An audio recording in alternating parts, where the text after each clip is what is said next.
सभी को जय श्री राम, शुभ संध्या। मैं ऋषिका आज आप लोगों के सामने कहानी लेकर आई हूँ। कहानी का नाम है कर्मों का फल। एक बार शंकर जी पार्वती जी भ्रमण पर निकले। रास्ते में उन्होंने देखा कि एक तालाब में कई बच्चे तैर रहे थे, लेकिन एक बच्चा उदास मुद्रा में बैठा था। पार्वती जी ने शंकर जी से पूछा, यह बच्चा उदास क्यों है? शंकर जी ने कहा, बच्चे को ध्यान से देखो। पार्वती जी ने देखा, बच्चे के दोनों हाथ नहीं थे, जिस कारण वो तैर नहीं पा रहा था। पार्वती जी ने शंकर जी से कहा कि आप शक्ति से इस बच्चे को हाथ दे दो ताकि वो भी तैर सके।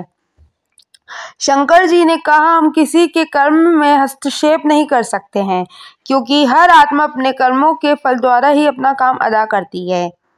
पार्वती जी ने बार बार विनती की। आखिरकार शंकर जी ने उसे हाथ दे दिए। वह बच्चा भी पानी में तैरने लगा। एक सप्ताह बाद शंकर जी पार्वती जी फिर वहां से गुजरे। इस बार मामला उल्टा था। सिर्फ वही बच्चा तैर रहा था और बाकी सब बच्चे बाहर थे। पार्वती जी ने पूछा, यह क्या है? शंकर जी ने कहा, ध्यान से देखो।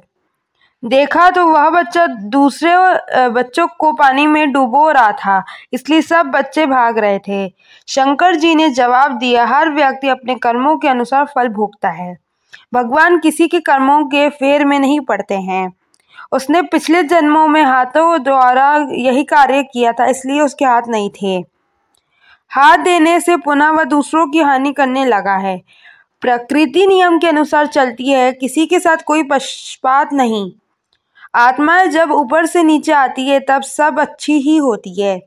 कर्मों के अनुसार कोई अपाहिज है तो कोई भिखारी, तो कोई गरीब तो कोई अमीर, लेकिन सब परिवर्तनशील है।